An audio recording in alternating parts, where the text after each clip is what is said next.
Hey, how you guys doing? My name is Joe for the Joe's Roads channel, and I'm not gonna lie, I've been what's the word I'm looking for, dragging my feet about making my next video.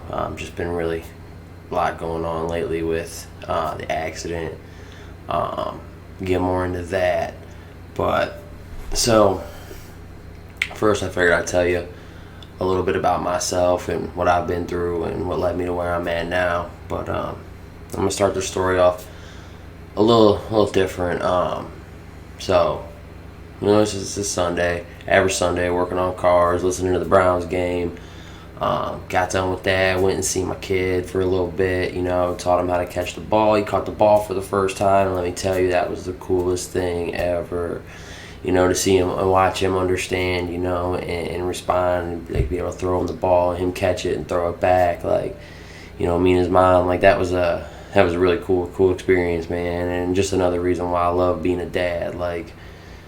This is why I changed my life so I could be a father. And I knew that was important, and I didn't want to raise my son from a jail cell. I seen it, and it didn't sit right with me. So anyways, while I'm doing that, I get a call from a friend of mine, and he just got out of prison not too long ago.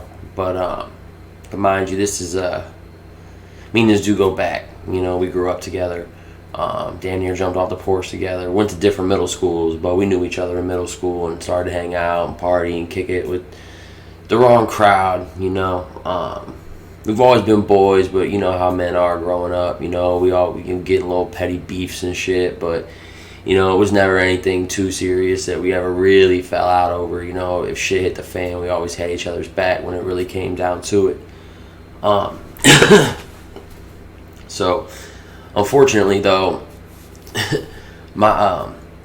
it was my senior year in high school, and him and my other best friend just happened to catch a case on the day before Christmas Eve morning of 2009. I ain't gonna go into the details, all that stuff. It's not important, but he ended up spending, from the time we turned 18. I mean, if you look at I'm 27 now, so if you look at the last 9 years, I would say probably, an easy seven and a half of them, maybe probably seven and a half of them were spent, behind the wall. So, he ain't really been out. It's not a thing.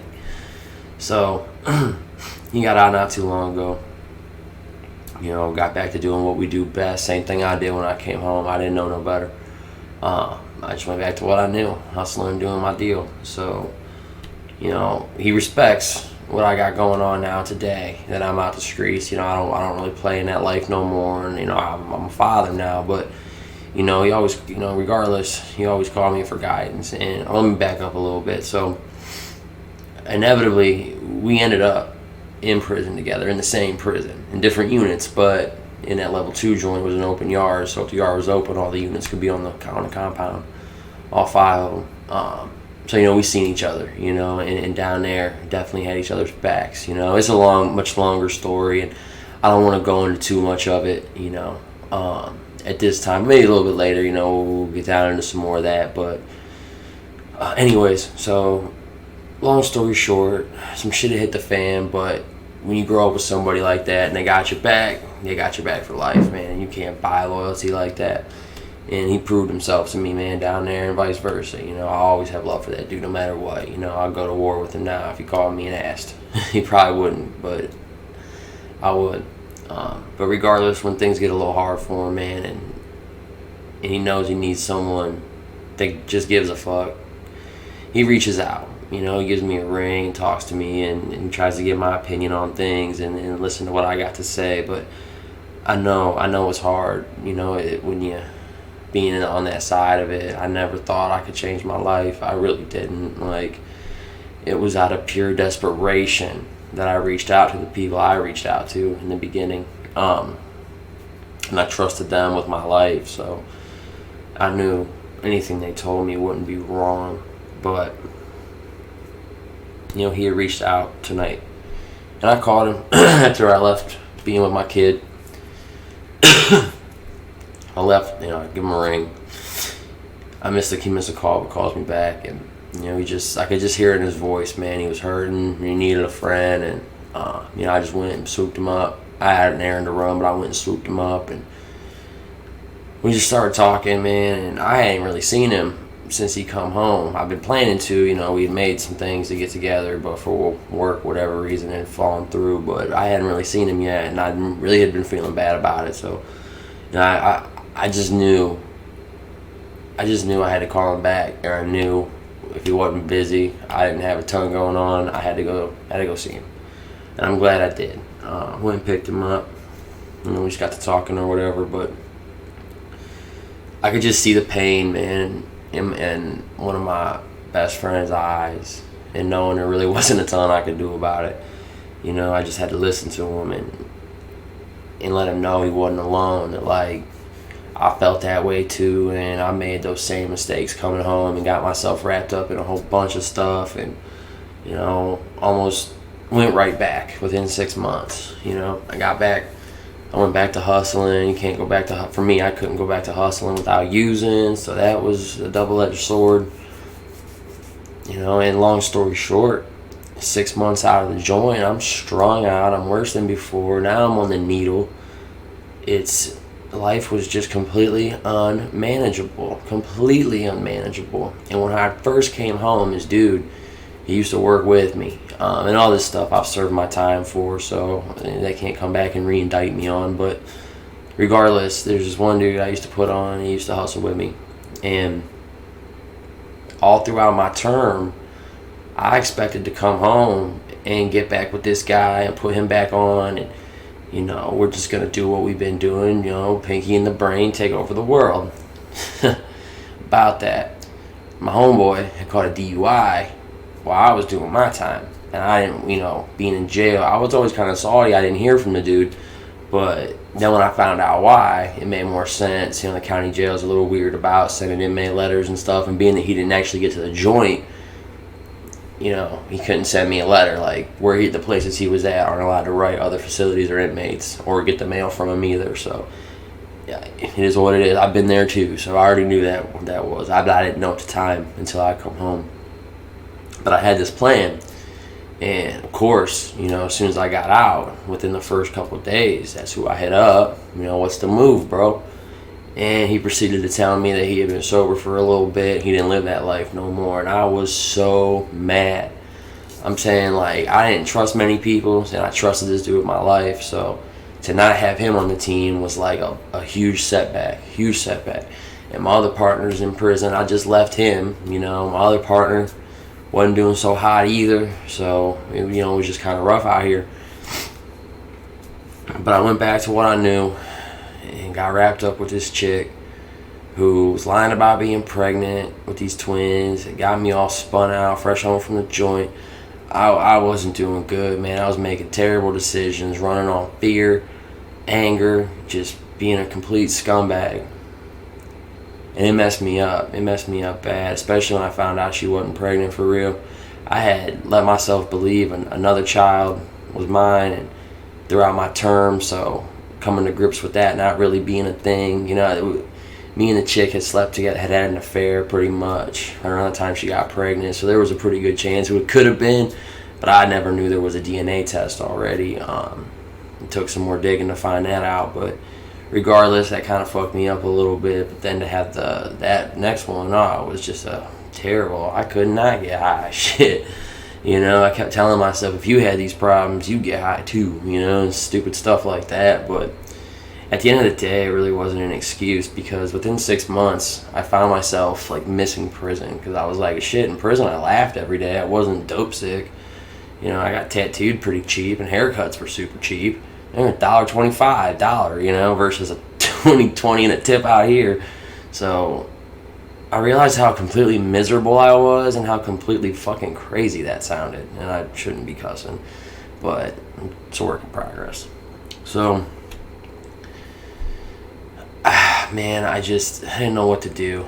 I was so hopeless and so lost and just so scared, but I couldn't admit that. So it took me a while, but I'm doing my thing. I'm hustling and getting high, and I know I need to quit, but I can't figure it out. And one day, I'm sitting at my mom's house, and I think I was playing Xbox or something, being just a scumbag, not doing nothing with my life, not even trying to be better. I'll be honest.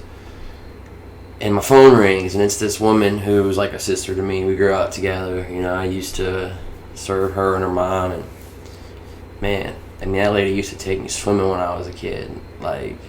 She was like a third or fourth mom to me, man. That was just weird, really weird. But I did what I was asked, I guess. But still, it never sat right with me. It really never did. And she passed too, and it's really sad because she was like a really great woman.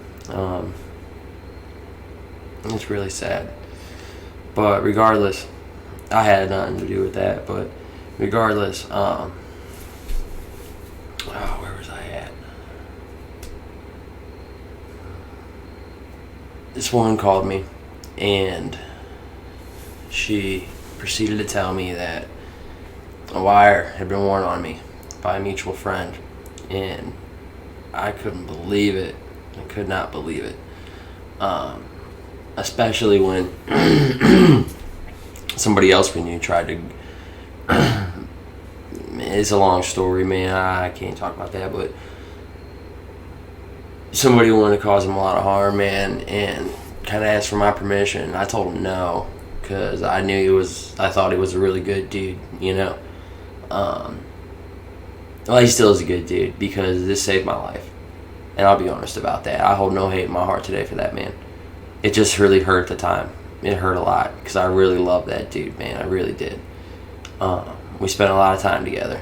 A lot. He didn't stop me from doing some really stupid stuff, man. I almost did some really dumb things one day, and he made me come to my senses in front of a whole lot of witnesses, and man, he saved me from doing it a long time that day, and I'll forever be grateful for that too. But regardless, this woman's telling me this, and I can't believe it. I don't want to believe it.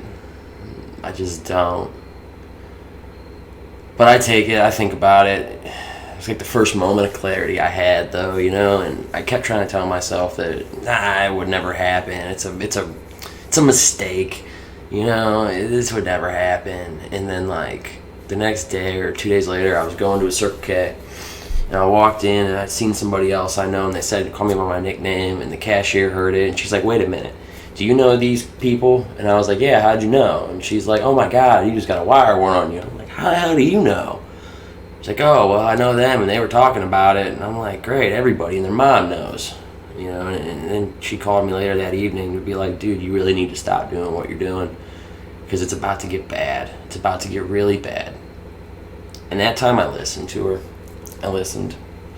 And she was crying in tears. I probably should have, apologized to her about that, because she did love me, man. She didn't want to see me go away again, because I just come home, and she cared.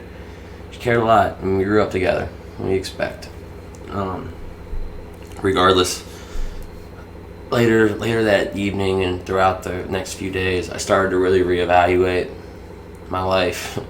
The fact that I'm 6 months out of prison and wires are worn again for the same thing I went down for, and it's like I'm strung out. I don't want to be dope sick again, and I don't know what to do. I don't. So I called the guy I cussed out when I first come home, because he had said he got sober.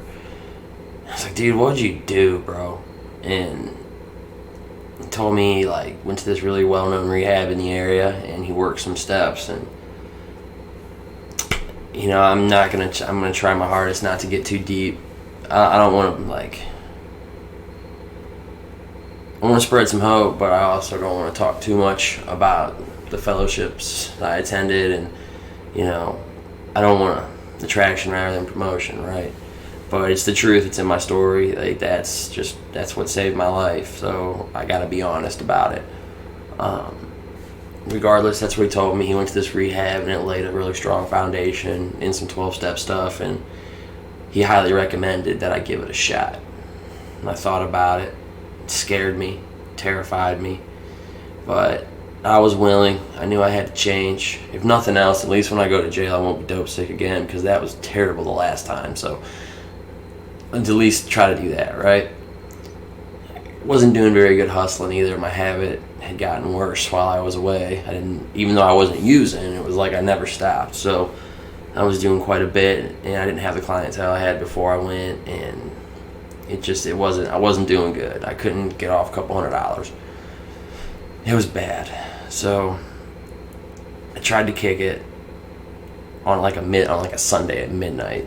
And about 4 hours after my last use, I put myself into precipitated withdrawal by taking a Suboxone too early, where I proceeded to just torture myself for the next 3 days, up until about a Wednesday morning, where I called somehow, after not sleeping, eating, just throwing up for 3 days in my bedroom while my dog whined for me because I couldn't move. I was stuck, miserable, just hating life.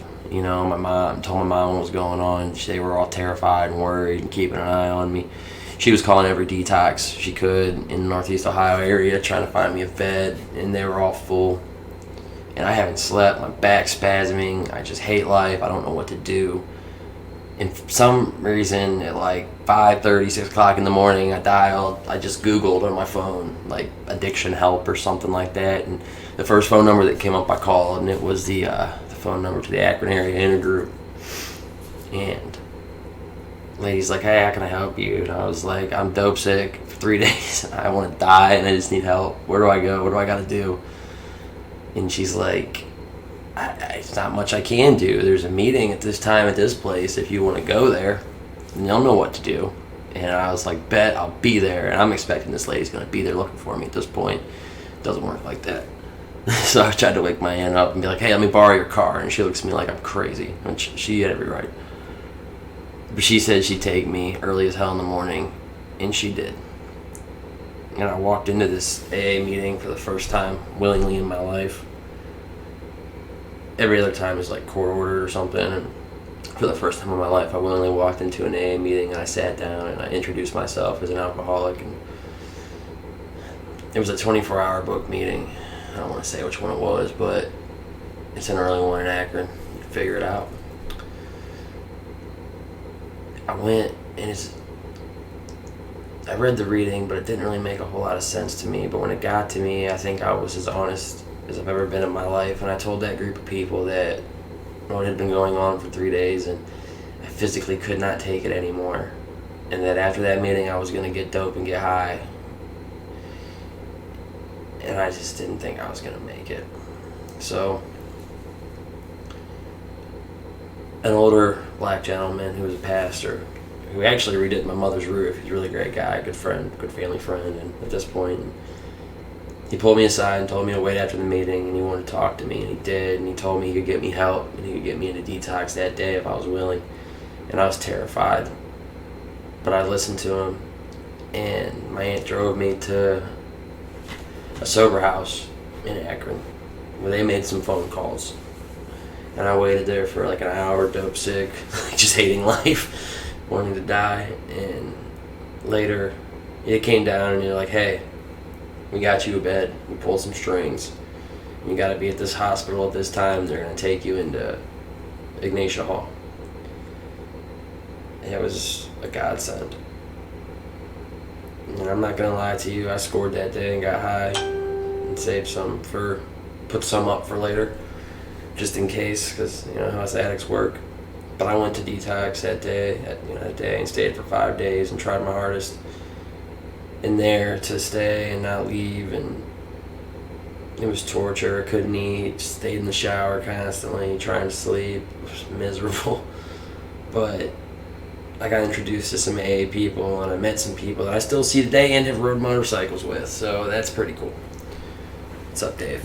But anyways, so I get out of there, and I'm just miserable. I really haven't eaten or slept for 5 days, 6 days, but it's getting better, I guess, right? Well, at this point, it's probably closer to like 8 days. Oh, no, I take that back. That day I went, I got high later that day after that meeting, and I did eat then. But then it was like back at day one again when I went there, you know, so it's like 4 days or so, and they didn't give you Suboxone then, they only gave you Tramadol, which was fine, I guess, you know, it was fine.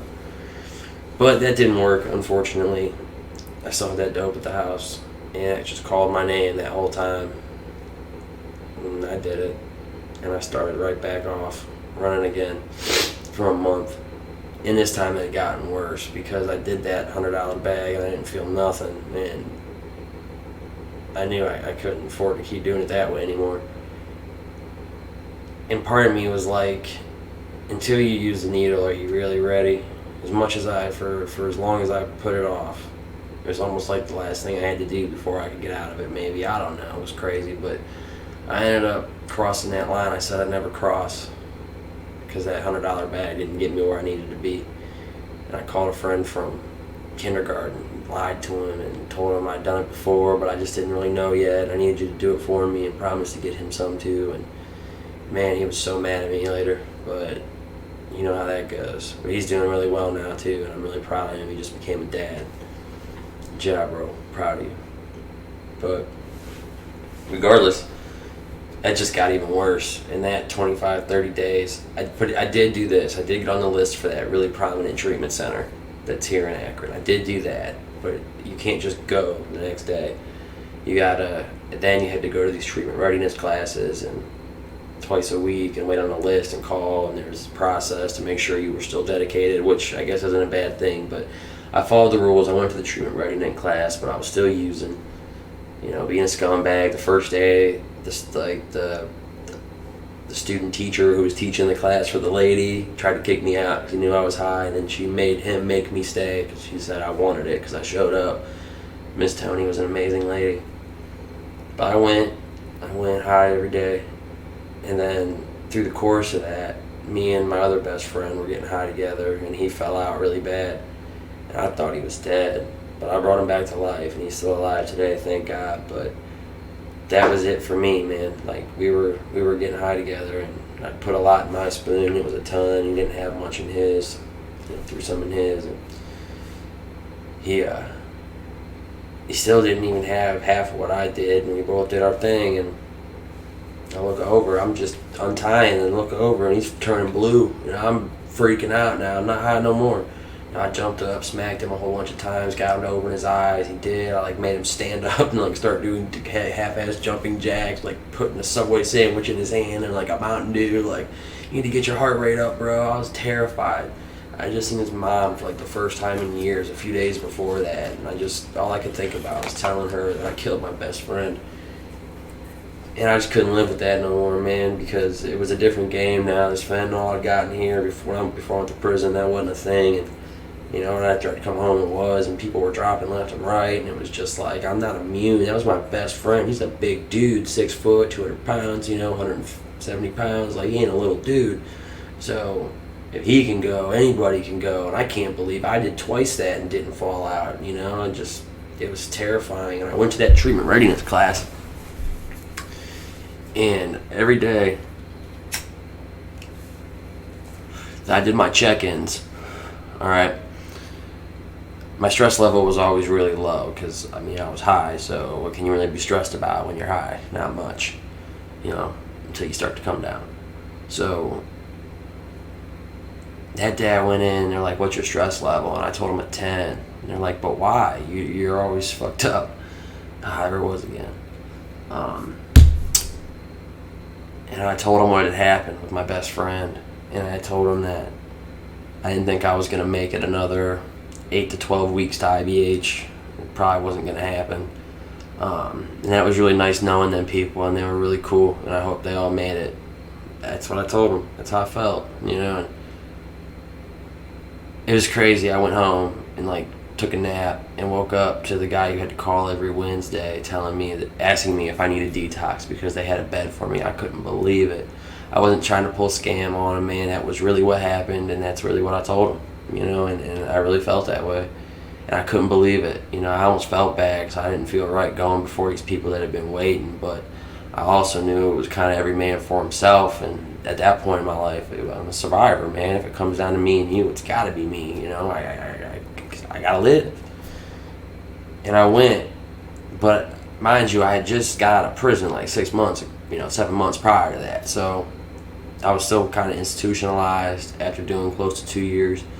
I was sentenced to 1.5 years in prison, but I did some other time in these little halfway house shits, that don't really count. And they clipped me for pretty close to 2. They tried to get me for an extra 96 days of jail time credit that I earned, but I didn't get that till a day late.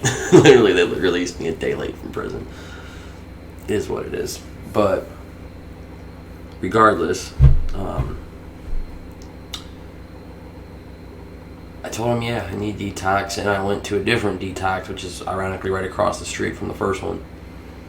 And their program was slightly different, but not much. You could smoke there, which was a super plus. But I went to that detox. I met some interesting people. I was super sick. I hated life. I wanted to die. But it was like my Mother's Day gift to my mom that I was going to go to rehab willingly without a court order because I didn't want to die. Especially on Mother's Day. I had a thing about getting arrested on holidays all through high school. So I went, and I hated it. I didn't sleep for weeks. I couldn't eat for weeks. It felt like, it took me a long time to, because you're emojic, you're numb on heroin. So you don't feel pain physically or emotionally, spiritually. It's just all gone until it's not one day and it doesn't work anymore. And then it's even more miserable. And your conscience still screams at you and tells you how much you suck. But I stayed, and I'd sit on that front porch at like midnight through 2, 3, 4 o'clock in the morning, watching cars drive up and down Main Street, smoking cigarettes, and just wondering how did I put myself in a facility again, willingly for one, but I knew why, and I knew I had to stay, and I knew I had to take it seriously, and I met some of the greatest, most kindest, with the biggest heart people ever, man, and quite a few of them have died at this point, and it's really sad, The 2 guys I got the closest with in there are both dead now. And I loved them, dude. Those were the first friends I made without drugs and alcohol involved, or being a criminal. And, I loved them dudes, man. Jake Ricks and Colin Abbott. Those were, if you can ask anybody I was in rehab with that time, I was with them dudes every day. Those are my 2 best friends, man. And it breaks my heart that they're not here today. I think about them dudes every single day, Right before I made this, as I was thinking about all of this tonight, I wrote down all the names I could remember off the top of my head, and I know I'm missing some. I know I am. This isn't even half of it, but, I got 50 names, of people I either dated, met, was an acquaintance to, smoked with. I didn't put down anybody that I never actually had a conversation with, though. So if I truly never met somebody and they died in Akron from an overdose or whatever, I didn't write their name down. But the people I actually had conversations with and knew or smoked with or dated or whatever, I got 50 names right there. 50 names, man, of people that are dead. And I went to most of the funerals, the ones that I could. And, God, man, it is so sad. I loved a lot of these people, man, in one way or another. Whether it be as a friend, a brother, or a girlfriend, you name it. But, all them people, them 50 people meant something to me. They had an impact on my life in one way or another. And it's just so sad around here. It's just surreality, I don't see people dying from gun violence all like that. I mean, it happens, don't get me wrong, but I know more people dying of needles. It's terrifying. And I'm so sick of it. I'm so lucky to have made it out, and I know it, and I get to be a dad today because I did, and I'm so blessed. I got some guardian angels riding with me because I shouldn't be having this conversation. Statistically, I shouldn't be here, and that's just a fact. So I go to this rehab program. I take it serious. I get a ton out of it. It didn't only affect me spiritually, but emotionally, physically. I actually got to eat again. There were counselors there, individual and group, a lot of other activities to get close to people, and then it forced you to go to 12-step meetings pretty much every night of the week. You had to go to at least 5, but you get to get out of the facility, so only 2 nights of the week then you had to stay. So you had 5 nights a week you could get out of the building and go to an AA meeting and be back in the public. And this was after a couple weeks in, the first week, maybe 2, you got to stay on the bus where they take you to meetings pretty much every night except the ones you got to stay. And then after that part's up, then you could get your own rides. as long as they weren't your family or your girlfriend. It had, whatever, had to be a dudes for dudes, chicks for chicks. But regardless, it was a really sweet setup. But and all the staff who worked there were in recovery, and a lot of them were alumni, people who went there. And it was way different from anywhere I'd ever been. These weren't COs, these weren't, residential supervisor staff at some halfway house. These were people that were in recovery, that cared about you. Most of them had lived in your shoes, and they could relate, and you knew they weren't lying. Like, I don't know about you, but it was real hard for me to take anything serious from some 19-year-old kid doing his criminal justice major internship at a halfway house or recovery center type deal, I couldn't get nothing from those people, man, because I couldn't relate to them. I didn't know what going to college was like. I knew what going to the county was like. And that's just, so I needed people that knew what that felt like and could get to me then. Now it's a little different. I'm not as arrogant. I'm not as ignorant. I can relate better to people who didn't necessarily go through my situation. But back then, as a young man, I had no clue. And that's what I needed. I needed people to say, yeah, me too. Not, oh my God. And that place really changed my life. Like,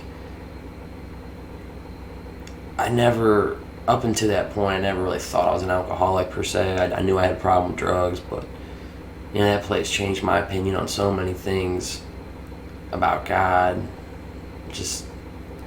I said, probably not my first honest prayer, because I feel like I've said one before that, or a couple anyways, but one of my most honest prayers I ever said when I asked God if I should ask someone to sponsor me, the way it was answered immediately, I expected like a cloud or a burning bush, but that wasn't the case. I ended up getting a guy who would later on become a member of a pretty prominent motorcycle club around here. But anyways, long story. So, but this dude was a pretty tough dude, man, scary as shit kind of, but regardless, he brought me a message I needed to hear, and I had done time with him in one of those halfway houses. We weren't really friends, just kind of more in the chow hall line one day, like, nice tattoos, bro, and that was all we said to each other.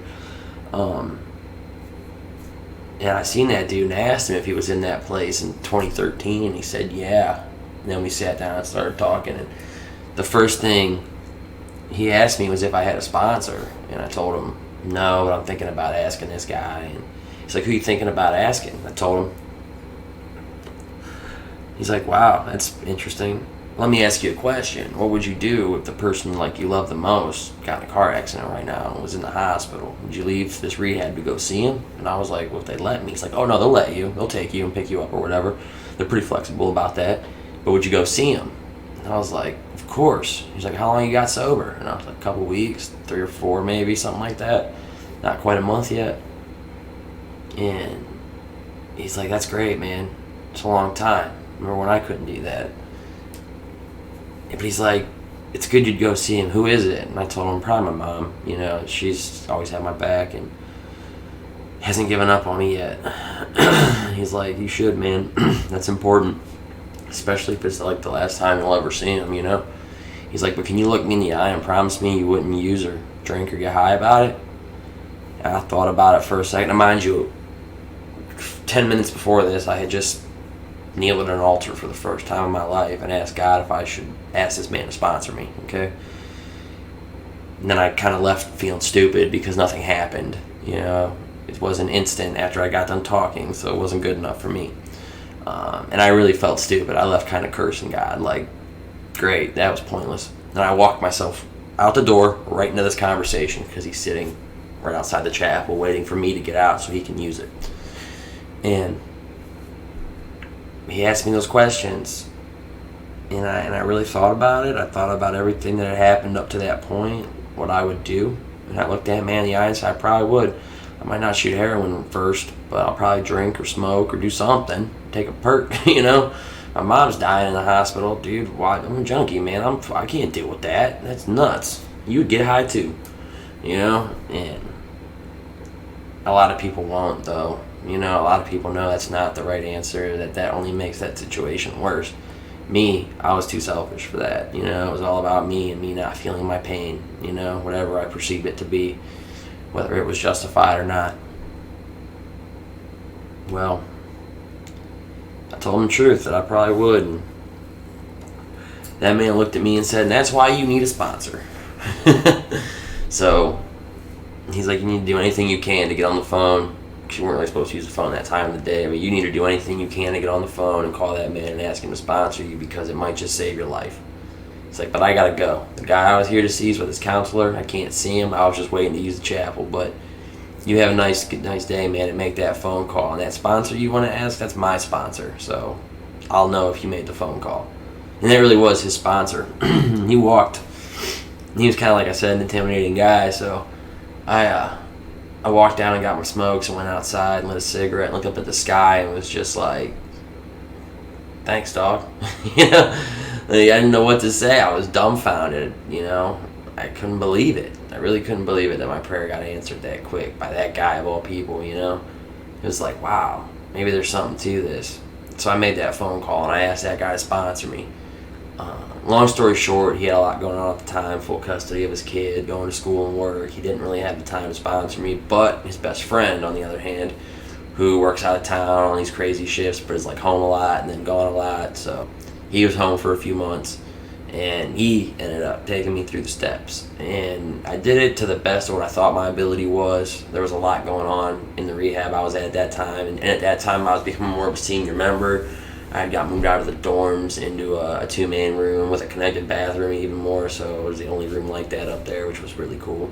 I was really good with the staff. I worked the kitchen, you know, I had a lot going on, and I put effort into my steps, but, you know, I must have left something out or didn't deal with everything, because I inevitably ended up relapsing later, but it took a little bit of time, so we'll get to that. But I worked them to the best of my ability. I got to step, 8, 9, making my amends. I made my list and was making my amends, and got out of rehab and didn't know what to do. I was terrified. Let me back up a little bit, like about working the steps. I mean, these were the best decisions I ever made. This is the reason why I'm where I'm at today, is because I chose to do this. I need to spend more time on that, I think. And I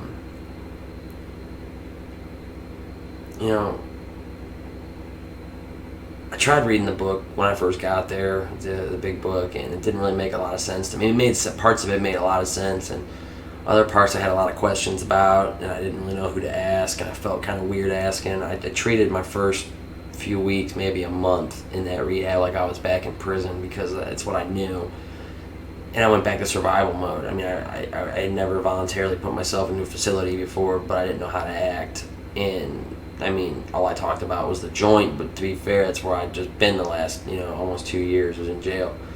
So, and I didn't really want to talk about the street stuff, so I kind of only left them with prison stuff, and it was like, inevitably you just get sick of talking about all of it. But I mean, guys would constantly say something to me about it, because I was scared, I didn't want to be fucked with. I was scared, like everybody else, getting off drugs, and my emotions were all over. It was just weird, man. It was really weird. But like Jake and Kyle and them dudes were solid. They kept me together. I almost ran from the rehab over my pit bull going to the pound, and Jake almost fought me. He's like, if you step up the stairs, bro, I'm crashing on you, and we're both going out of here, and I'm going to prison. So you can tell my son that. He put that fucking evil on me, man. I couldn't, I wasn't gonna be the cause of that shit. I respected that dude too much. I love that little dude like a little brother. I had done time with both his other brothers. His older brother used to cut my hair at one point. I was with his little brother in Richland. So I mean, when I met him, and they made him my big brother when I first got to the rehab, like the dude that's supposed to show me around, right? I was like, oh no, this is crazy. And that's how we got real tight. And then Kyle, all three of us ended up working dish together one time, and that's how we all got really tight, But me and Jake was already kind of getting there. But regardless, I watched that dude take it seriously. I watched that dude get a sponsor and work the steps. A kid younger than me who didn't give a fuck about how tough he looked, It was just about trying to do the right thing, and he wasn't perfect at it, but I never got to tell him that he's the reason why. One night we were at Founders Day in Akron from the rehab took us, And we didn't go into the big meeting in the stadium. We kind of hung outside so we could walk around or whatever. And these two girls invited us to a party. And, I'm like, come on, man, let's go. And he's like, nah, man, I'm engaged. I'm not going to cheat on my fiance. And I didn't have friends that said that shit then. They never would say something like that. And I never heard something like that before. And it blew me away that this younger dude, who I perceived as a decent dude, would say something like that to me. And I wasn't going to go by myself. I just didn't feel right. It was my road dog. I wasn't going to leave him behind. And that changed something in me, man. That he wanted to do the right thing. And it made me want to do the right thing. And I'll forever be grateful to him for that. Forever. Like, seriously. Now, mind you, I inevitably ended up going to get this help. Because I heard wires were worn, I had a moment of clarity, and whatever I had to face, I knew I had to face clean. And I started taking it seriously, man. Somewhere around halfway through, I really started to treat it more like a university instead of a jail. There were no razor wire fences. There were wooden split pole fences, man. Like, you could run if you want. There's no gate. Like, if you don't want to be here, great. We'll give the bed to somebody that does. That was the attitude they kind of had there. You can leave if you want to. We ain't stopping you. We'll try to talk you out of it because we don't want you to die, but, we can't kidnap you and hold you here. You're not detained. So I had to start seeing it more as like a positive thing and not so much like jail. And that was really hard for me, but there's really good staff there that have been through what I've been through, and then the people that they just connected. My counselors helped. They got me to talk about things I ain't talked about in years, and got me to look at situations in a different light and learn a lot about why, even when I don't want to make a decision, I couldn't help it sometimes, and facing certain consequences, I still did what I had to do, and it's crazy.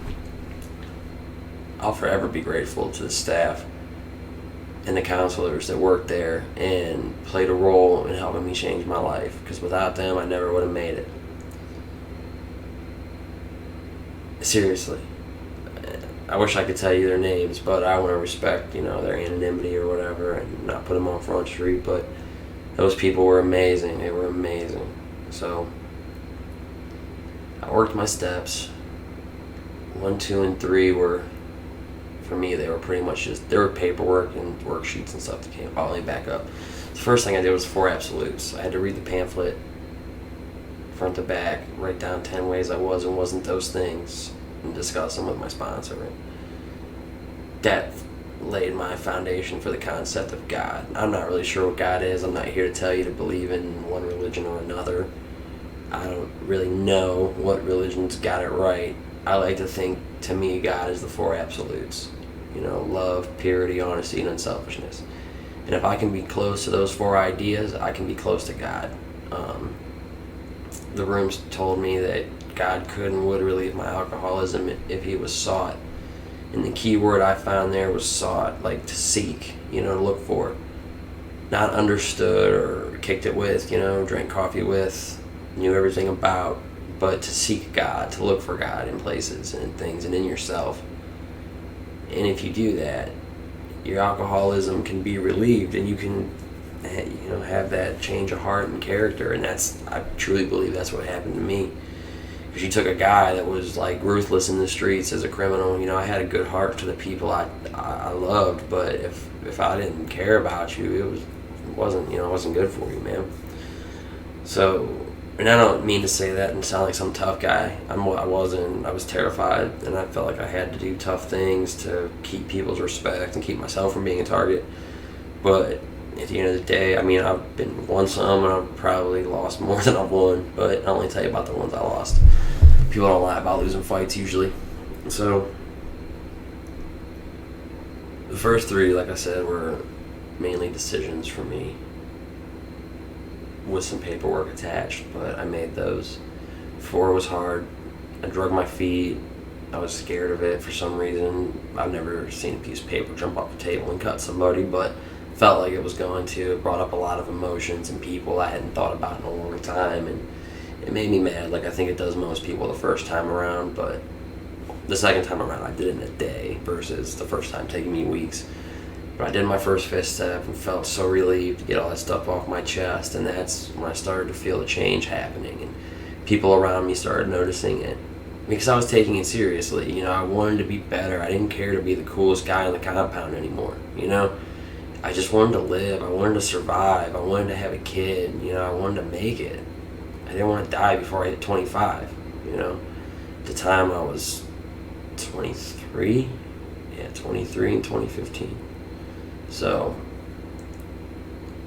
that's just what it was. By the time I finished my steps, was getting through 5, 6, 7, then 8, 9. It was right about the time I was getting ready to leave IBH.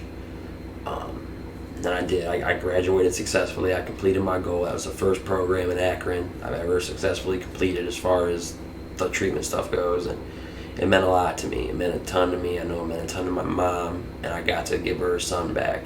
And that was like one of the most amazing things in the world I could ever do, I felt like, at the time. You know, when I got out, I was terrified. There was some volunteer stuff through the rehab I could do to stay connected, and I participated as much as I could. But inevitably, you know, I got to work. I got bills to pay, and I ended up getting my first shitty job printing T-shirts for my grand sponsors, family, and company. You know, he's good people, man. He's a great dude. I really miss our conversations we had at work about recovery and people, and we could go. I'll interview him on here one day if he'll let me, and you know you'll love it. But he's great people. Regardless, we got through that, but I knew that's not what I wanted to do. I didn't want to work in no hot factory. I really liked cars, but I had to figure out how to get into that. I like to wrench, but I didn't have any real experience in shops except working on my own stuff at my house, and it's kind of a hard thing to do. Well, my sponsor at the time got me a job at a dealership with him, washing cars, doing cleaning, porter stuff. Pretty easy job at the time. And through all that, or shortly before that, I had got reunited with my son's mother, and of course asked her to marry me and got her pregnant at 5 months sober, because that's solid life decisions, but I don't regret that for a second. I love my son with all my heart.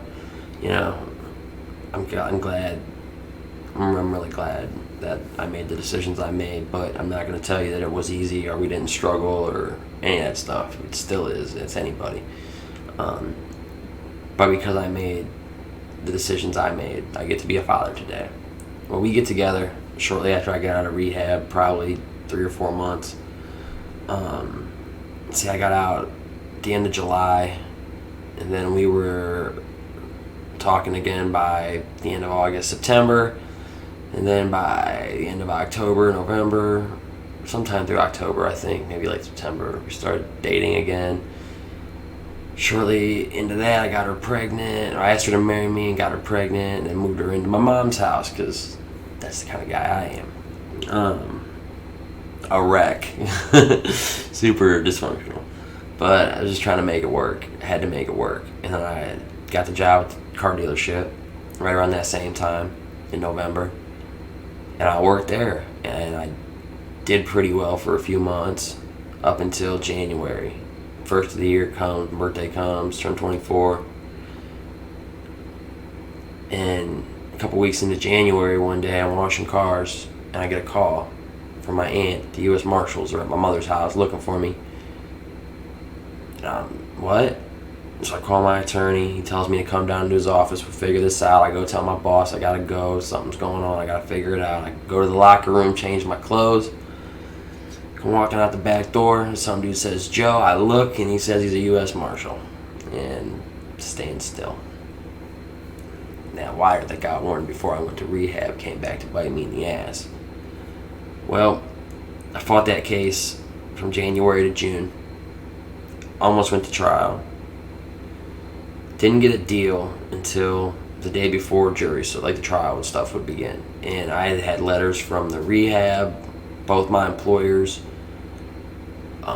people in AA, character witnesses. I mean, anybody I could that I used to work with that would say something good about me. I probably had like 20 letters, 25 letters from people and people that came to court for me. But because of all that, because I had shown, the same judge had me on reentry court when I tried to judicial out, and she knew the screw up that I was with all the violations I'd had. And she offered to send me to that treatment center, and I declined and asked her to send me back to prison so I could just finish my time, because I obviously couldn't do her probation. She respected the honesty, and she sent me back to finish my time. I forgot that little part. So the same judge is on this case now, and she remembers me, of course. She told me that she would give me one opportunity.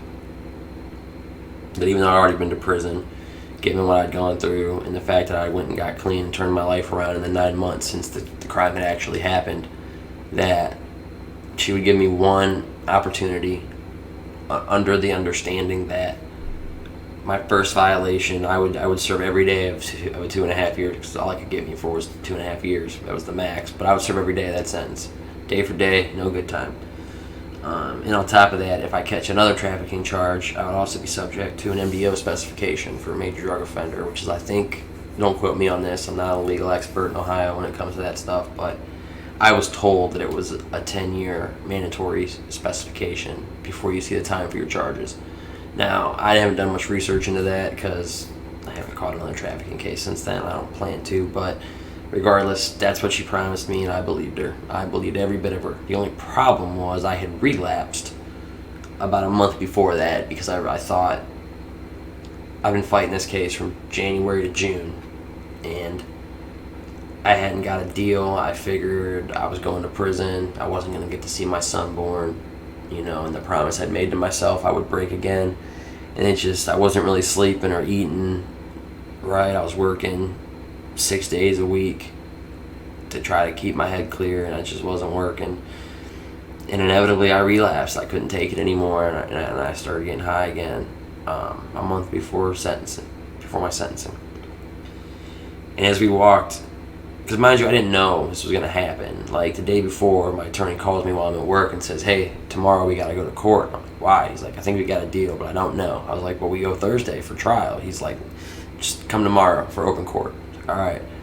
And he showed me, and I got that deal for, I think it was like 3 years probation with 2.5 years suspended in prison on my first violation, mandatory. Regardless, I walked out of the courtroom. I told my attorney, like, "Dude, I'm getting high, man. I relapsed thinking I was going to jail." He's like, "You better figure that out. Heroin habits don't really work well with probation." And he was right. So I called that detox that I went to when I went to the rehab center, and they got me in like 2 or 3 days later.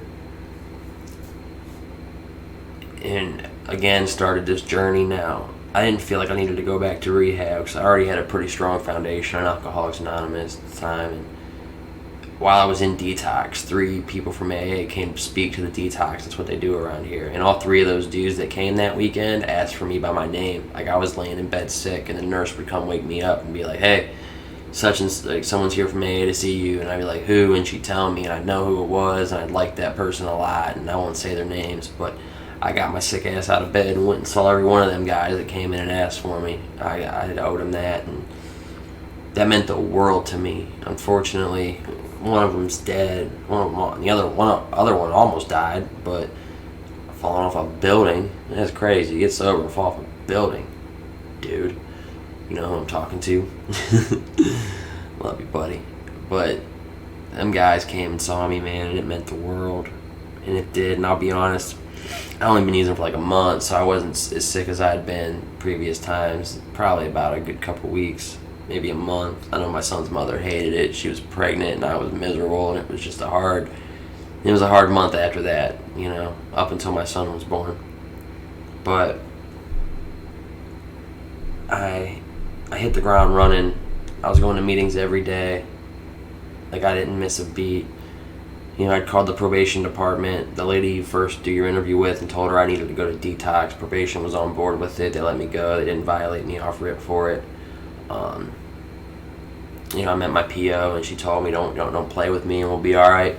And that lady ended up being like a really solid person to talk to in my life, and she did everything she could to help me, man. She never violated me. I didn't do anything to warrant one either, but regardless, she really helped me out along the way.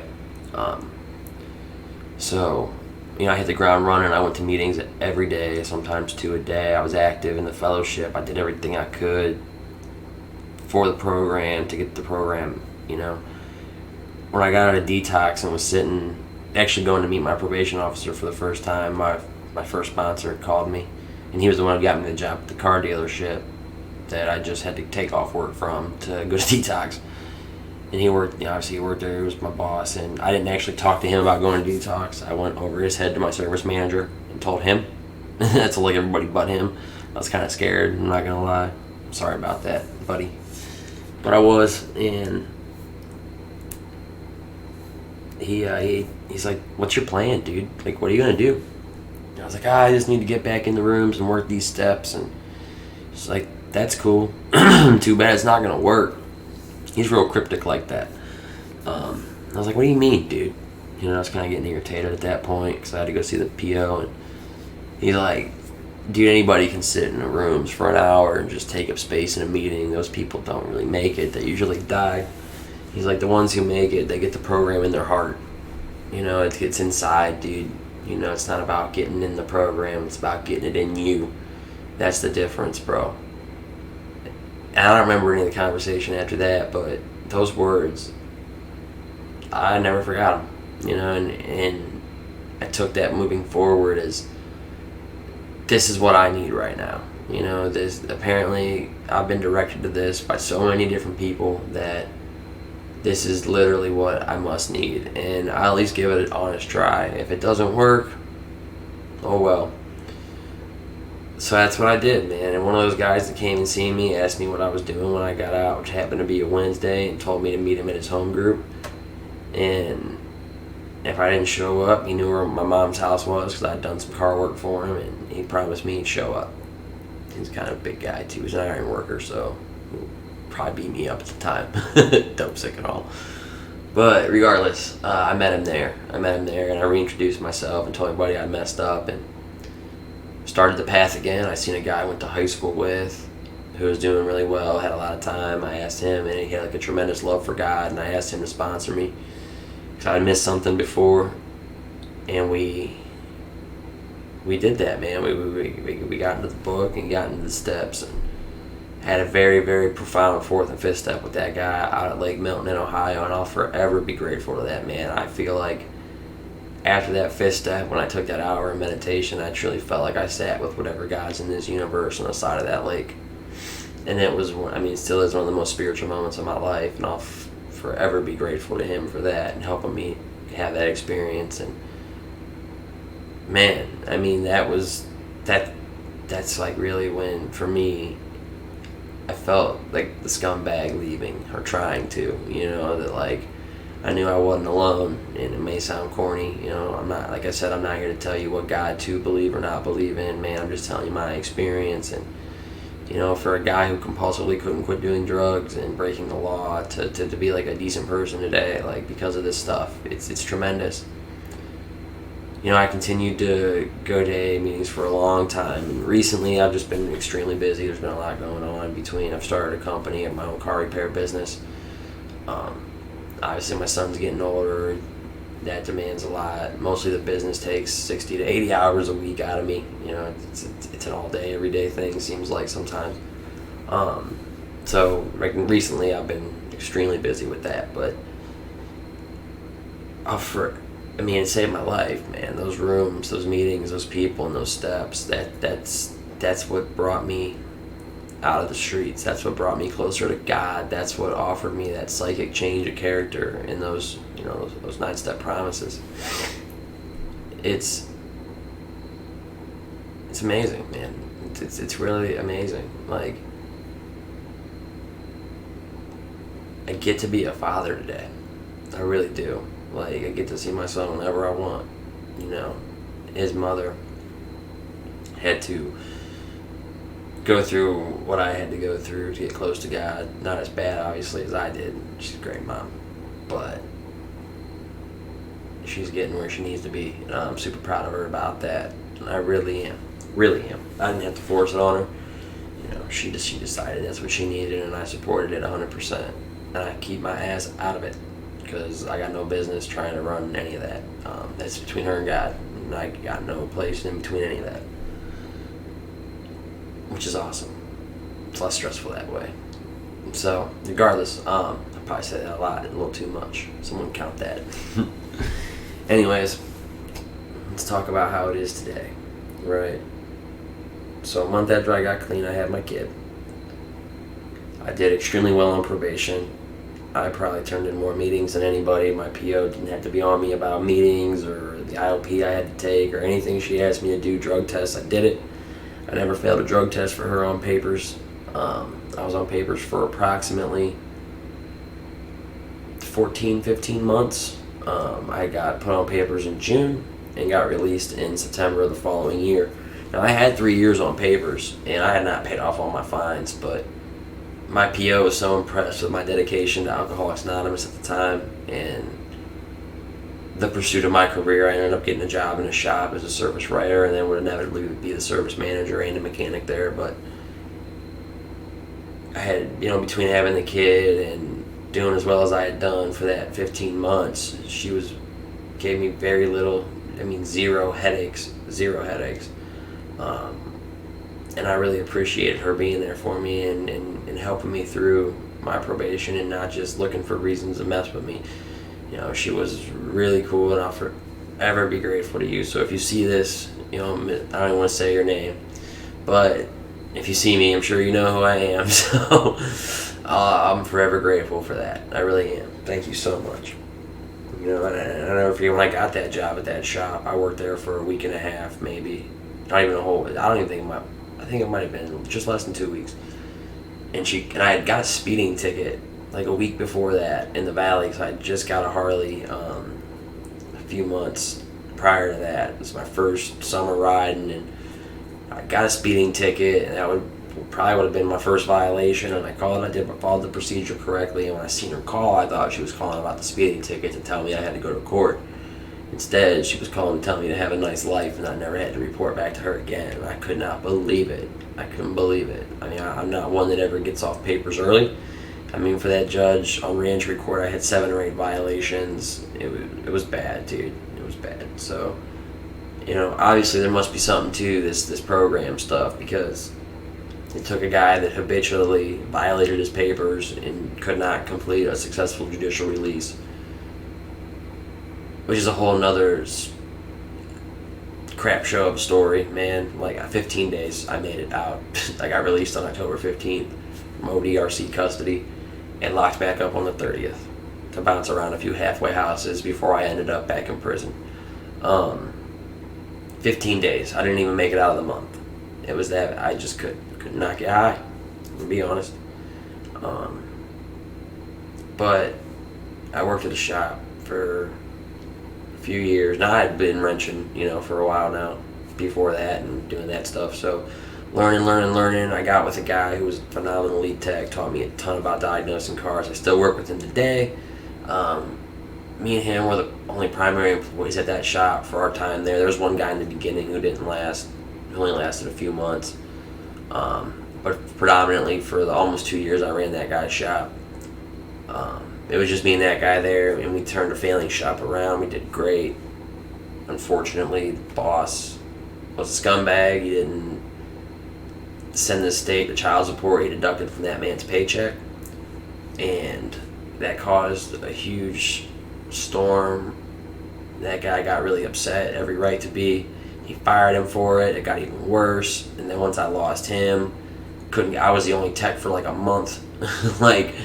And the service manager with an owner and boss who's never around, and I was actually trying to buy it from him so I could hire my lead tech back, and he couldn't produce tax returns, told me he never paid him. So at that point I just knew the ship sailed. I'm not sticking around here anymore. But that enabled me to go do my own thing, and in the last 4 months I have worked almost completely from home. In the last 2 months, let's say August and all September, completely from home. July and June, not completely from home. But I did take a couple part-time wrenching jobs just to make sure I could make my bills while I started my company, because I started in the end of April my repair business, and so far I've done pretty well. I can't complain. I mean, it's enabled me to pay all my bills and work from home and have a little extra. I will be honest, a few weeks ago, 3 weeks ago, I had a motorcycle accident, which has kind of messed me up, but I've done well enough in that amount of time that I'm not going to get evicted. So, but no, I really just wanted to make this video because I want my homie to really hear my story. He wasn't there for all of it because he'd been locked up, and it's just too long to sit and tell somebody to just listen to without, talking about other things and going off into side stories. And, I know I needed to make my second video for the channel, and I just, after talking to him tonight, it just broke my heart, because I really hope and pray that that's not the last time I see this cat, man, because I do love him to death, and I want him to be as successful as I've been these past couple of years. And I know he can do it. He's smart as shit, man. He's just been on the wrong side for so long, man, that it's like, you don't even think you can get out sometimes. I didn't think I could get out after 10 years of partying and running the streets. I didn't think I could do it, but I did it. I'm a success story today. It's been over 3 years and I haven't put a needle back in my arm. That's a win. I don't care who you are, I'll be honest, I'm not 100%. So, I mean, some people try to tell me I am, but don't really feel like it, even though weed's medicinal, but that's my choice. I still believe in God. I still love the program of Alcoholics Anonymous. It saved my life. That pathway to God saved my life. I didn't start smoking again until about the last, I'm trying to think now.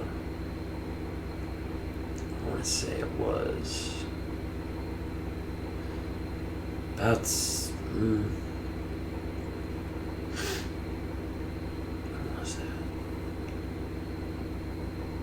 about 7-8 months ago, I think, at this point. But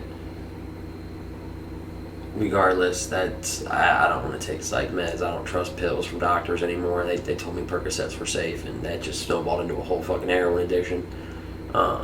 So yeah, I'm not real hip on taking psych meds or anything like that. I got my own anxieties and depressions and appetite issues and things, and it's my way. But I don't let that become a block between me and God.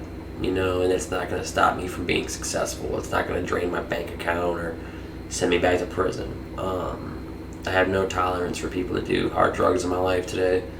That's an absolute no-no. I won't be around people that are all spun out unless, I'm trying to help them or something. But, regardless, it's just not people I have in my house.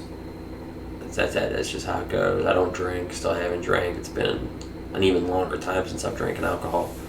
But regardless, that's my story in a nutshell without going too deep into every little story. I didn't want to make this like a 3-hour deal, but I'll definitely be making some more videos and talking more about my past and some funny stories and things I've been through. I want to start getting some of my homies on here and letting them tell their stories, because I know a lot of people that have made it.